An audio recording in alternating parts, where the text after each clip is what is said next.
우리의 아이들이 자라가며 주님의 보호 속에서 남을 사랑하고 배려하는 법을 배우며 바르게 살아갈 수 있도록 지켜주시옵소서.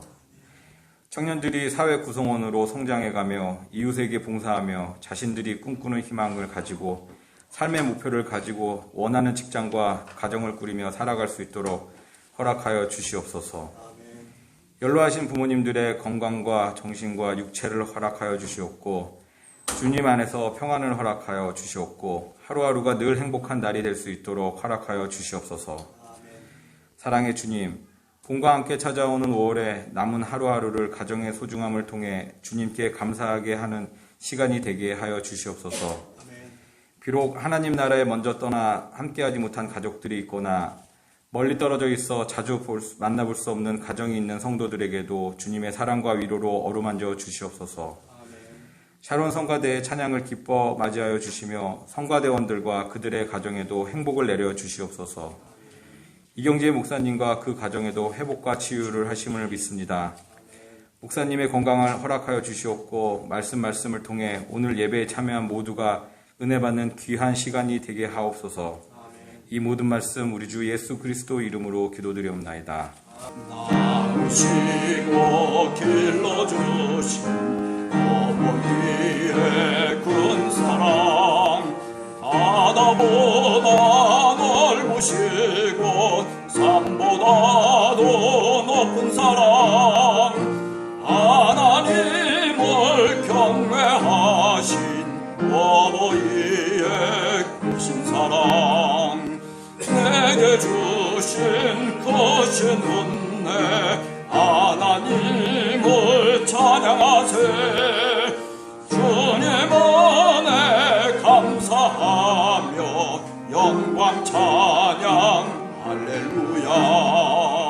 힘들거나 괴로울 때 기도하신 어머니, 즐거운 일 함께 웃고 기뻐하신 걸고리, 긴 시간 흘렀으나 마음속에 남았구나.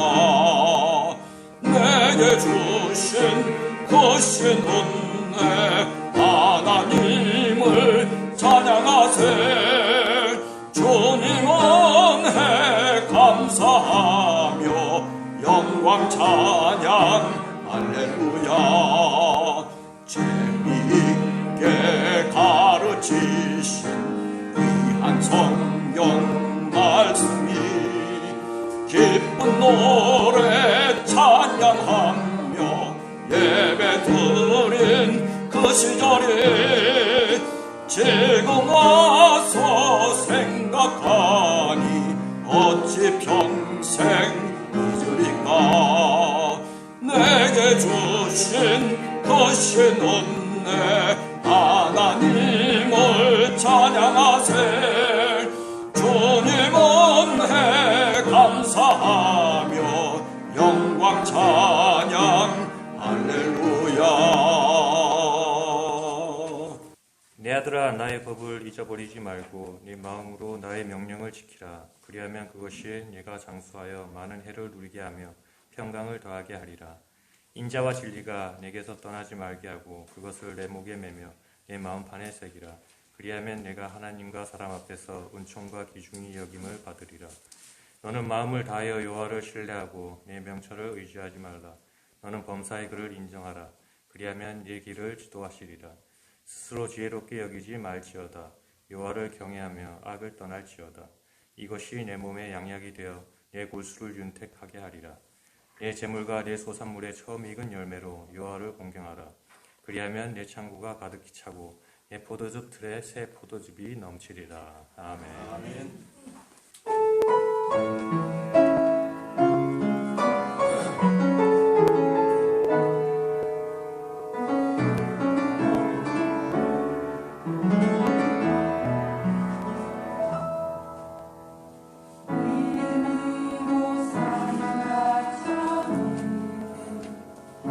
하나님도 부족하지 않게 하시며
오늘 솔로몬이 자신의 아들에게 마지막으로 유언을 했다라는 생각을 저는 오늘 이 본문을 읽으면서 생각을 했습니다.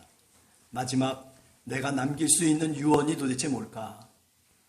마지막으로 내 자녀에게 정말 내가 어떤 말을 하고 그리고 내가 하나님께 돌아갈까? 라고 하는 생각을 해볼 때 1절에서부터 10절까지의 말씀이 모든 신앙인의 기준이 된다. 저는 그렇게 분명하게 생각을 합니다. 우선 첫 번째 1절을 보시면은 내 아들아 나의 법을 잊어버리지 말고 네 마음으로 나의 명령을 지키라. 그렇게 권면을 하고 있습니다. 마지막 유언입니다. 여기 나의 법이라고 하는 이 법은 단순하게 우리가 얘기하는 그런 어떤 법률적인 것을 얘기하는 것이 아니라 토라라고 하는 말로 되어 있는 말입니다. 다시 말하면 내 아들아 내가 너에게 부탁하는 이 하나님의 말씀을 잊어버리지 말고 그리고 네 마음으로 나의 명령을 지키라. 그런 말씀입니다. 이 마음이라고 하는 말은 사실은 히브리어에는 마음이라고 하는 단어가 없어요. 레브라고 해서 히브리어에서는 심장이라고 하는 말로 마음을 번역을 하고 있습니다. 그러니까 다시 말하면 내 아들아 내가 너에게 얘기하는 하나님의 말씀을 잊어버리지 말고 그리고 네 심장 속에 나의 신앙을 네가 지켜나가기를 원한다 라고 하는 솔로몬의 마지막 부탁이라고 그렇게 말씀드릴 수가 있습니다. 여기 나의 명령을 지키라라고 하는 이 명령도 히브리 말로는 미츠바라고 하는 말입니다. 이 미츠바라고 하는 말은 단순하게 커맨드, 내가 너에게 명령한다라고 하는 그런 뜻이 아니고 이것은 어떤 삶의 법칙을 의미하는 겁니다. 자녀가 부모를 보면서 어떤 신앙의 원리를 깨우치는 것을 의미하는 겁니다. 그렇게 우리 부모님이 이렇게 신앙으로 살으셨지. 그 부모님의 신앙적인 모습 그게 바로 뭐냐면 오늘 여기 이 명령이라고 하는 미츠바의 원래적인 의미입니다. 그러니까 솔로몬이 자신의 아들에게 마지막으로 유언하는 유언 가운데 하나가 뭐냐면 내가 지금까지 살아온 내 신앙의 모습을 네가 보면서 그러면서 거기서 느꼈던 것들 그리고 거기서 다시 새롭게 깨달아야 될 것들을 네가 지켜나가기를 원한다라고 하는 그런 의미가 되는 것입니다. 자, 그러하면 뭐라고 얘기합니까? 그것이 네가 장수하여 많은 해를 누리게 하며 평강을 더할 것이다. 하나님의 복을 받고 우리가 살아가면서 평강을 누릴 수 있는 방법은 다른 것이 아니라는 겁니다. 하나님의 말씀을 잊어버리지 말고 그리고 내 마음속에 나로 인하여서 네가 신앙의 모범을 따르고자 원하는 그 모습 그대로 그 신앙의 원칙을 따라서 지켜나가는 것 그것이 바로 너로 하여금 평강으로 이끄는 길이라고 그렇게 오늘 얘기하고 있습니다. 여러분 하나님의 속성은 우리에게 평강을 더하시고 우리에게 은혜를 더하시고 그리고 우리에게 삶의 열매를 더하게 하시는 분이십니다. 플러스지 마이너스가 아니에요. 여기 오늘 그리하면 네가 평강을 더하게 하리라. 더한다는 겁니다. 인생의 삶을 살아가면서 정말 어떻게 해야지 정말 행복하고 편안하게 살 수 있을까? 저는 오늘 이 1절의 말씀을 잊지 않고 기억하시기를 바랍니다. 주님의 말씀을 잊어버리지 않고 그 마음에 그 말씀을 심어서 그대로 지킨다면 하나님의 축복과 삶의 평강을 우리 스스로 누릴 수 있고 하나님이 거기에 더해서 더한 평강을 우리들로 하여금 살게 하신다는 말씀입니다. 우리가 마가복음 4장 1절 이하에 보면 예수님이 제자들을 놓고서 씨 뿌리는 비유를 말씀하십니다. 그것이 말씀이건 그것이 믿음이건 모습이건 간에 그 씨 뿌리는 비유의 결론은 뭐냐면 결국 좋은 땅이 그 씨를 받아서 30배, 60배, 100배의 열매를 맺는다는 것입니다. 오늘 이 내 아들에게 솔로몬이 유언하고 있는 이 말은 너희의 마음밭을 갈구고 그리고 너희의 마음밭을 다시 가꾸어서 그래서 이렇게 30배, 60배, 100배의 열매를 맺을 수 있도록 그렇게 하라는 명령의 말씀이기도 한 것입니다. 자, 그 다음에 두 번째 보면 인자와 진리가 내게서 떠나지 말게 하라. 3절의 말씀입니다. 이 인자라고 하는 말도 히브리 말로는 헤세드라고 얘기합니다. 그리고 진리라고 하는 말은 에메트라고 하는 그런 말로 되어 있는 말씀입니다. 이것은 뭘 의미하냐면 인자라고 하는 것은 이 헤세드는 감정적인 것을 의미합니다. 진리라고 하는 이 에메트라고 하는 것은 우리의 감정적인 것보다는 이성적인 것을 의미하는 겁니다. 다시 말하면 우리가 인생을 살아가면서 어떤 때는 감정을 갖고 살아가야 되는 우리들의 모습입니다. 어떤 때는 이성적으로 머리를 통해서 논리적으로 사고해야 되는 그런 사람들이 바로 우리 인간이라고 하는 것을 얘기하고 있습니다. 그런데 오늘 성경 말씀을 보면 인자가 먼저 나와 있어요. 네. 머리로만 생각하고 이성적으로 판단하고 옳고 그른 것을 분별하는 것, 그것 참 좋은 것입니다. 세상 속에 살아가면서 그런 것 분명히 필요한 것입니다. 그러나 오늘 성경 말씀을 보면 솔로몬이 그 아들에게 부탁한 것은 뭐냐면 그 이성적인 삶 이전에 내 마음속에 인자를 가지라는 겁니다.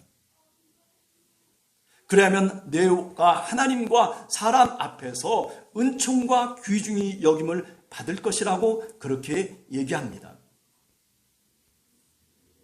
여러분, 인자라고 하는 것은 이렇게 단순한 것이 아니라 정말 kindness, 친절하고 그리고 mercy, 자비롭고 우리가 어찌 보면 우리의 마음속에서 솟아나는 모습을 통해서 사람을 대하고 그리고 세상을 대해 나가는 것, 그것을 의미한다라고 얘기할 수 있는 것입니다. 여러분, 그것이 신앙생활에 있어서는 너무나 중요한 것이에요.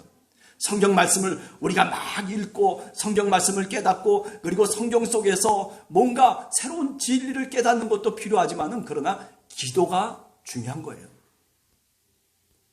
예수 그리스도께서 이 땅에 오셔가지고 성전을 허물어 버려라. 그러면 내가 새로운 성전을 다시 짓겠다라고 그렇게 말씀하시면서 성전은 어떤 곳이라고 얘기합니까? 기도하는 집이라고 얘기하고 있어요. 기도하는 집이라는 거예요.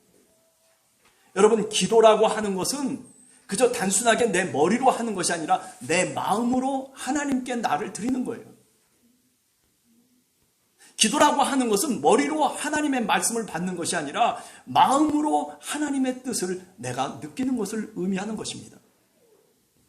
여기 인자와 진리라고 하는 것이 바로 그런 의미들을 내포하고 있습니다. 인자와 진리가 네게서 떠나지 말게 하고 그것을 네 목에 매며 네 마음판에 새기라. 하나님이 우리에게 베풀어 주신 그 은혜와 그 놀라우신 역사하심을 우리 스스로 거부하고 그리고 하나님의 뜻과는 상관없이 내 뜻대로 살아가려고 하는 사람, 마음판에 인자와 진리를 새기지 않은 사람들이라고 그렇게 말씀드릴 수 있는 것이죠. 이렇게 헤세드와 그리고 에메트라고 하는 이 인자와 진리가 나를 떠나지 않는다면 그러면 네가 하나님 앞에서 그리고 사람 앞에서 귀중히 여김을 받고 하나님께 은혜를 받을 것이다 라고 그렇게 얘기하고 있습니다. 여기 귀중히 여긴다라고 하는 말이 히브리 말로는 토브라고 하는 말입니다. 오늘은 히브리어를 많이 얘기할 것 같아요. 토브라고 하는 말은 하나님이 세상을 만드시고 난 다음에 세상이 참 좋았더라 라고 할 때 토브라고 하는 말을 사용합니다. 여기 귀중히 여김을 받는다라고 하는 것은 뭐냐면 사람이 좋다는 뜻이에요. 많은 사람들로부터 하나님으로부터 저 사람 좋은 사람이다. 이 칭찬을 듣는다라고, 이 격려의 말을 듣는다는 게 그렇게 쉬운 게 아닙니다. 세상을 살아가면서 우리가 처해 있는 직장이나 우리가 가정 속에서나 어느 곳에서든지 간에 우리 한 사람 한 사람이 저 사람은 참 좋은 사람입니다 라고 누군가가 얘기해 줄 수 있는 그런 사람으로 우리가 살아간다라고 하는 것이 쉬운 것이 아닙니다.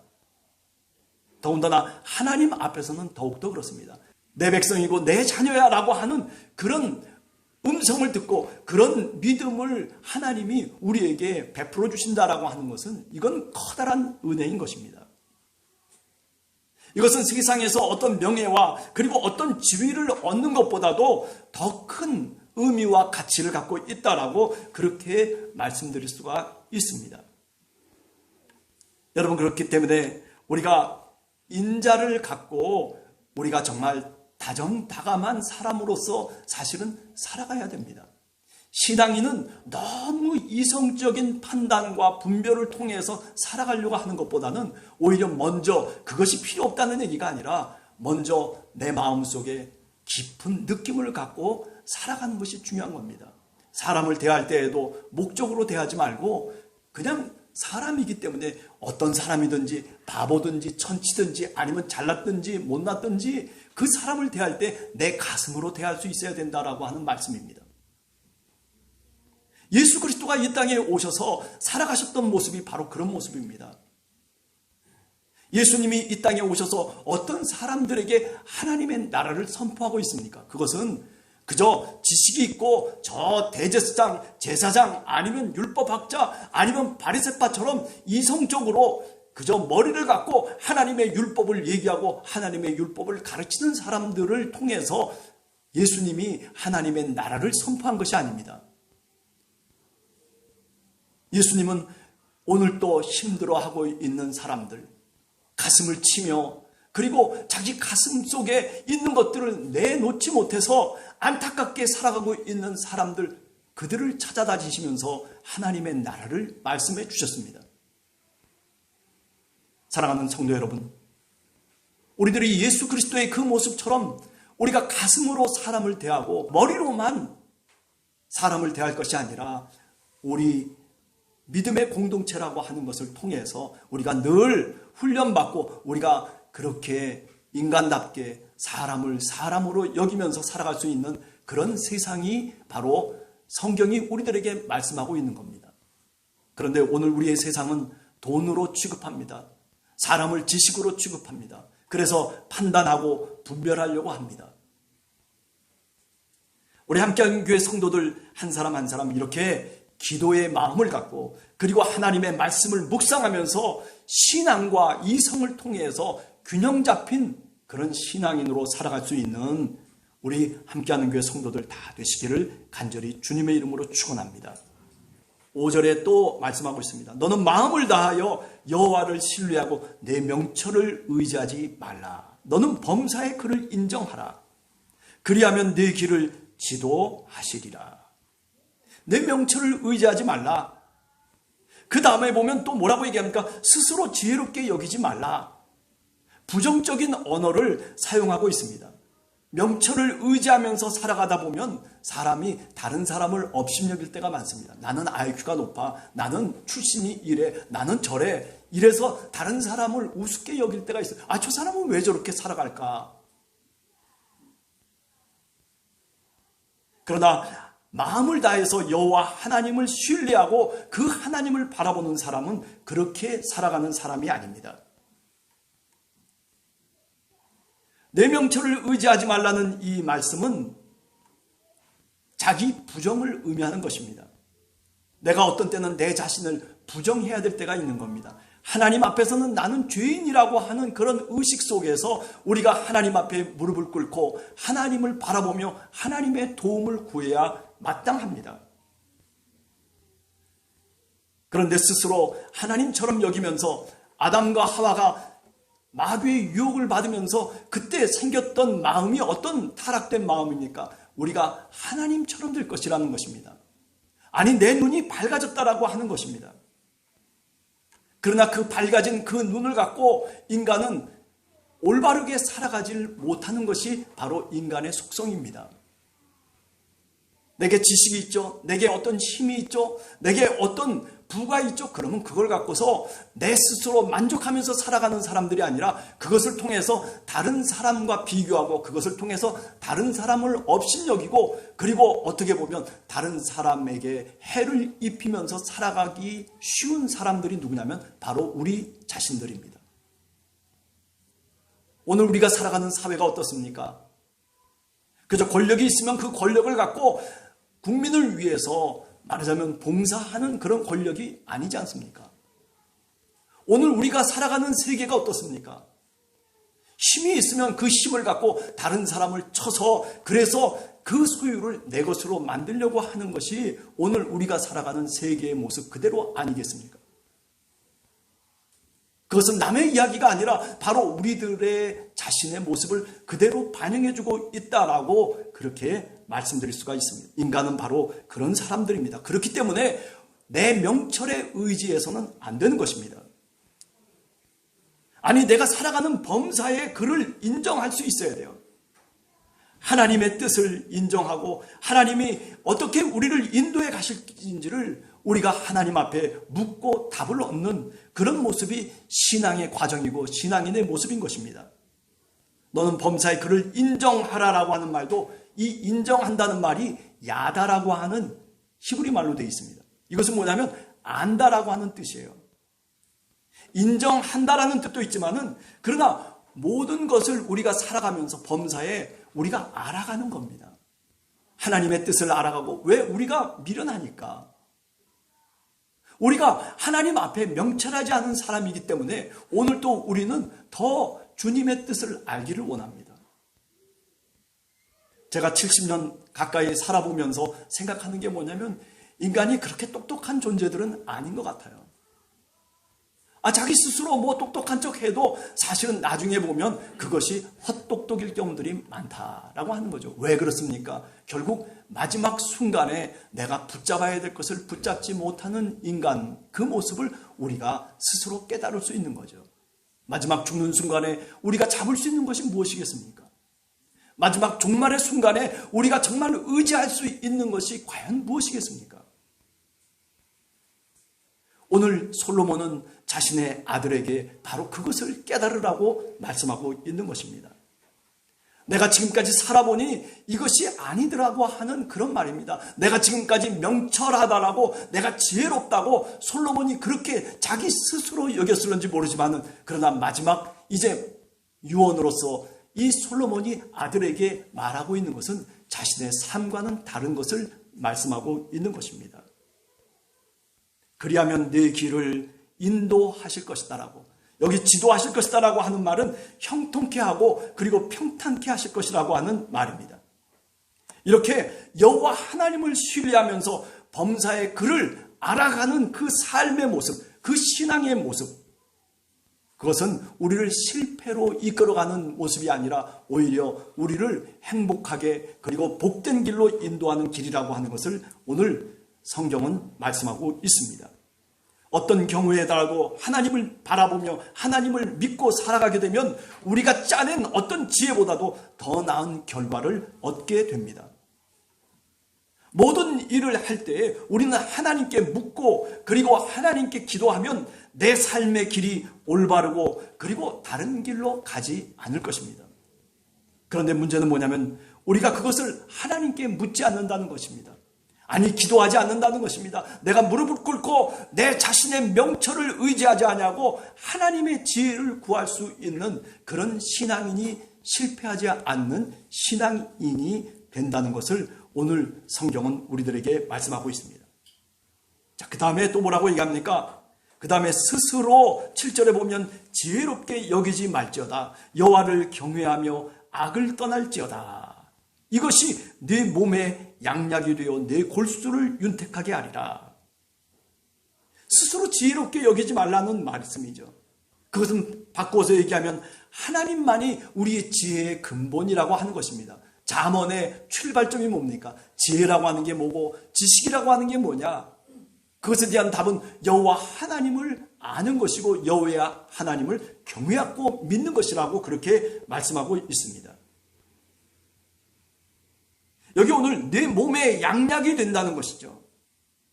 하나님을 믿고 따르는 것이 내 몸에 양약이 된다라고 하는 이 몸이라고 하는 것은 우리의 바디, 이 몸을 얘기하는 게 아니라 사실은 이 히브리 말은 쇼르라고 하는 히브리 말인데 이건 어떤 뜻이냐면 어린아이의 탯줄을 의미하는 겁니다. 그러니까 오늘 여기서 이것이 내 몸에 양약이 될 것이다라고 하는 것은 뭐냐면은 이 탯줄을 통해서 하나님의 영향을 공급받는 것을 의미하는 겁니다. 여호와를 경외하고 내 스스로 내가 지혜롭게 여기지 않고 그리고 하나님을 붙잡고 살아가기 시작하면 그러면 탯줄이 만들어지는 겁니다. 그래서 어떻게 됩니까? 그 탯줄을 통해서 건강한 아이가 자라나는 것처럼 어머니의 뱃속에서부터 그렇게 건강한 아이가 태어나는 것처럼 그렇게 될 것이다라고 하는 그런 의미를 우리들에게 이야기하고 있는 것입니다.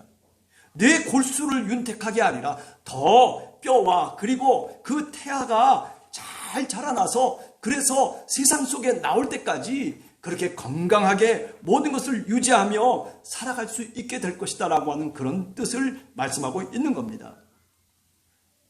자, 그렇기 때문에 우리가 자신의 꾀와 그리고 자신의 머리를 의지하지 않고 살아가야 합니다.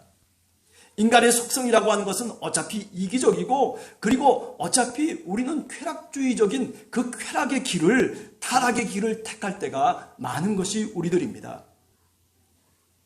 그러나 그렇다 손 치더라도 하나님을 믿고 그리고 그 하나님이 우리에게 말씀하신 그 말씀을 따라서 살고자 하면 우리가 실패하더라도 우리가 좀 넘어졌을지라도 우리가 좀 하나님의 뜻을 떠나서 살아갈지라도 하나님께서는 다시 탯줄을 만들어 주신다는 것입니다. 그래서 다시 일어나고 그리고 다시 회복할 수 있는 기회를 우리에게 주시겠다라고 하는 그런 말씀인 것입니다. 그러므로 우리가 해야 될 일은 뭐겠습니까? 우리가 하나님 앞에 기도하는 것입니다. 내가 하나님 이렇게 부족합니다. 내가 하나님 이렇게 다른 사람들은 나를 이렇게 이야기하려는지 모르지만 그러나 나는 나 자신을 압니다. 하나님 나는 죄인입니다. 하나님 나는 그렇게 머리가 좋은 사람도 아닙니다. 하나님이 나를 이끌어주지 아니하시면 내가 갈 수 있는 길이 없습니다. 하나님 나를 인도하시옵소서라고 하는 그런 기도가 참된 기도라고 얘기할 수 있는 것입니다. 오늘 솔로몬은 자신의 자녀에게 바로 그것을 말씀하고 있습니다.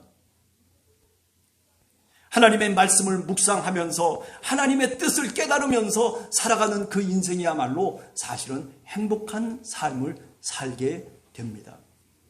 사랑하는 성도 여러분, 그래요. 우리가 어떤 때는 탯줄이 필요해요. 어떤 때는 다시 하나님의 그 뱃속에 들어가서 우리가 다시 태어날 수 있는 그런 양분이 필요한 것이 바로 우리 자신들입니다.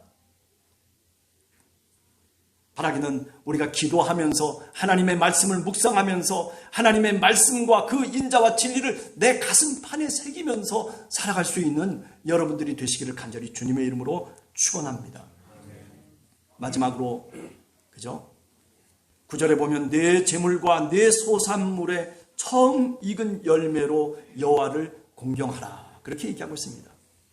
저는 이런 얘기를 사실 잘 안 합니다. 그럼에도 불구하고 오늘 성경 말씀을 보면 분명히 마지막으로 우리가 해야 될 일이 뭐냐라고 하는 것을 얘기하고 있습니다. 하나님을 공경한다라고 하는 것, 하나님을 믿는다라고 하는 것이 무엇으로 나타나야 되냐라고 하는 것을 오늘 성경은 얘기합니다. 내 재물과 내 소산물의 처음 익은 열매로 여호와를 공경하라. 이 솔로몬이 부귀영화를 다 가진 사람이에요. 그럼에도 불구하고 그 부귀영화를 누리기만 했지 그것을 하나님께 바쳐진 사람이 사실은 아닙니다. 이제 솔로몬이 마지막을 보내면서 자기 자신 속에 이런 후회감이 드는 것입니다.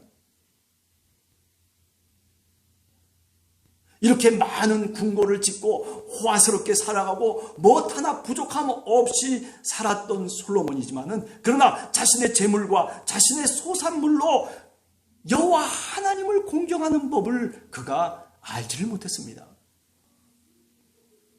물론 1000번제를 드린다고 그래서 소와 양을 잡아서 멋지게 국가적인 행사를 벌이기도 했던 솔로몬이었지만은 그러나 사실은 진정 어린 감사의 마음을 통해서 처음 익은 열매로 하나님을 공경하는 법을 이 솔로몬은 배우지를 못한 사람입니다. 아니 그것을 오히려 하나님께 바치면은 오히려 자신의 소유가 줄어들고 그리고 자신의 재물이 줄어든다라고 그렇게 어쩌면 여겼을런지도 모릅니다. 그러나 오늘 마지막 솔로몬은 다시 자신의 자녀에게는 이렇게 말하고 있습니다. 네 재물과 네 소산물의 처음 익은 열매로 여호와를 공경하라. 그리하면 네 창고가 가득히 차고 그리고 새 포도즙이 넘칠 것이다 라고 얘기하고 있습니다. 저는 이 말을 굳게 믿습니다. 없는 것 같지만 있는 사람으로 살아가는 것입니다. 여러분, 신앙이라고 하는 것은 자기 희생이 뒤따르지 않고서는 신앙을 이야기하기 어렵습니다. 오늘 우리가 살아가는 자본주의 시대 속에서 내가 나를 희생하는 것이 어떤 방법이겠습니까? 물론 교회에 나와서 봉사하고 시간을 내고 그리고 전도도 하고 뭐 여러 가지 봉사할 수 있는 그런 방법들이 여러 가지 있을 수 있겠지만, 그러나 우리가 살아가는 자본주의 사회 속에서 정말 우리가 벌어들인 소산물과 재물은 사실은 내 피와 땀인 것입니다. 그런데 내 피와 땀을 오늘 뭐라고 얘기합니까? 그것을 가지고서 하나님을 공경하라고 그렇게 말씀하고 있습니다. 여러분, 제가 노예 속에서 이렇게 보면은요, 그래요, 돈이 없어도요, 뭐 가진 것이 없어도요, 많은 사람들에게 베푸는 사람이 있어요. 그런데 가진 것이 많아도 그거를 베풀질 못하고 발발 떨고 있는 사람들이 있어요. 왜 그렇습니까? 오늘 여기 얘기하는 이 원리를 모르기 때문에 그런 거예요. 오히려 처음 익은 열매로 하나님께 공경하고 하나님께 드리는 그 모습 속에서 오히려 가득 차고 그리고 넘칠 것이다라고 하는 것.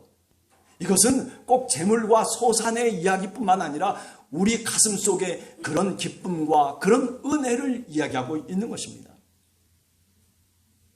여러분, 하나님 앞에 여러분들이 드리고 있는 것이 무엇이겠습니까?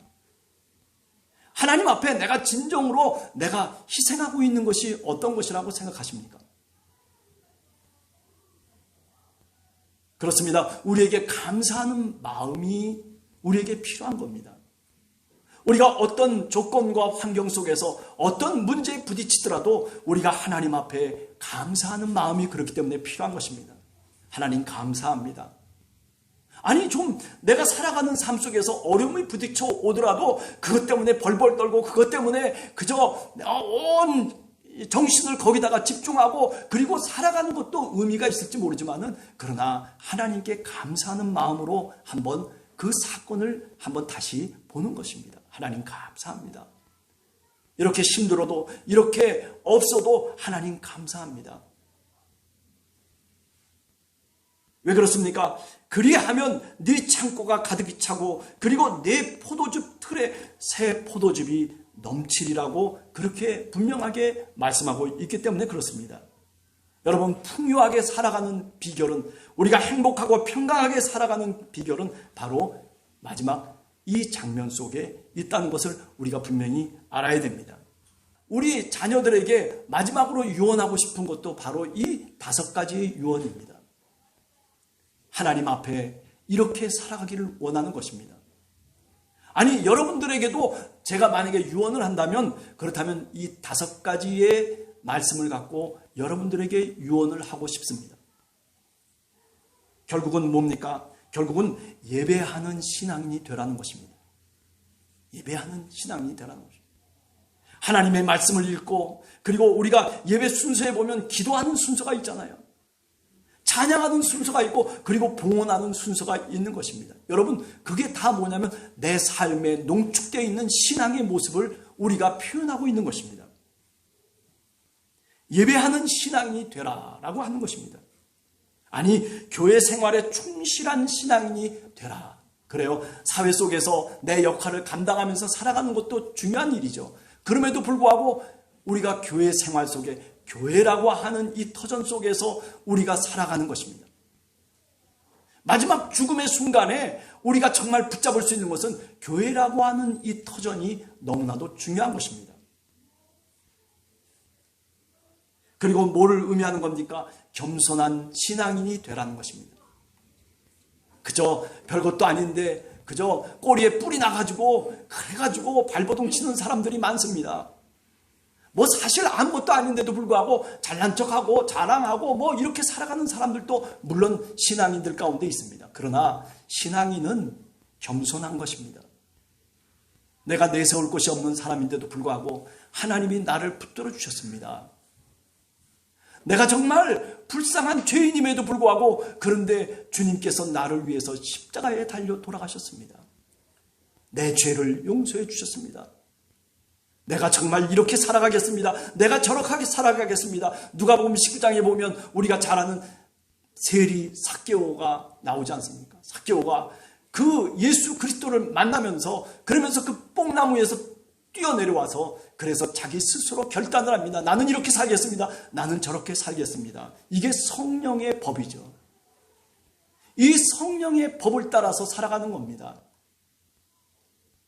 아니, 내가 예수 그리스도를 믿습니다라고 하는 이 말로 살아가는 게 아닙니다. 우리 한국교회 속에 잘못된 신앙이 뭐냐면 CCC 사형리를 통해서 우리가 얻어낸 신앙 고백입니다. 그저 주님을 영접했습니다라고 하면 그러면 다 모든 것이 끝나버리고 마는 겁니다. 아니, 예수 그리스도를 믿었으면 그 믿음 속에 무엇이 있습니까? 내 삶의 과정이 있는 거예요. 믿음이라고 하는 것은 처음 믿어서 끝나는 게 아니라 믿음은 과정인 것입니다. 내가 죽는 그 순간까지 하나님 앞에서 어떤 믿음의 자세를 갖고 어떤 의로움을 갖고 우리가 하나님 앞에 살아가느냐라고 하는 성화의 과정이 중요한 것입니다. 결국은 하나님 앞에 살아가는 사람이 돼야 된다라고 하는 것이죠. 사람 앞에 우리는 살아가는 사람이 아닙니다. 우리는 어떤 무엇 앞에서 살아가는 사람이 아니라 하나님 앞에서 살아가는 사람입니다. 하나님 앞에서 내 양심을 지키면서 하나님 앞에서 인자를 갖고 진리를 갖고 그리고 하나님의 말씀을 잊어버리지 아니하고 내 마음속에 신앙을 지키면서 살아가는 사람. 그것이 바로 누구냐면 솔로몬이 자신의 자녀에게 마지막으로 남긴 유언의 말인 것입니다. 여기 오늘 우리 참석한 우리 성도님들 가운데서도 이제 언제 하나님이 부르실지 모르는 그런 경우들도 사실 있을 수 있습니다. 그러나 이렇게 하나님이 우리들에게 주시는 유언의 말씀은 바로 오늘 이 3장 1절에서부터 10절을 통해서 우리가 다시 한번 깨닫게 되는 것이죠. 여러분, 어버이 주일을 맞이하여서 여러분들 스스로 한번 생각해 보시기 바랍니다. 나는 무엇을 유언으로 남길 수 있을까? 그죠? 나는 다른 사람들에게, 우리 교인들에게 나는 어떤 말을 하고 이 세상을 떠나야 될까? 한 번쯤 생각하면서 묵상하는 그런 한 주간이 되시기를 간절히 주님의 이름으로 축원합니다. 기도하겠습니다.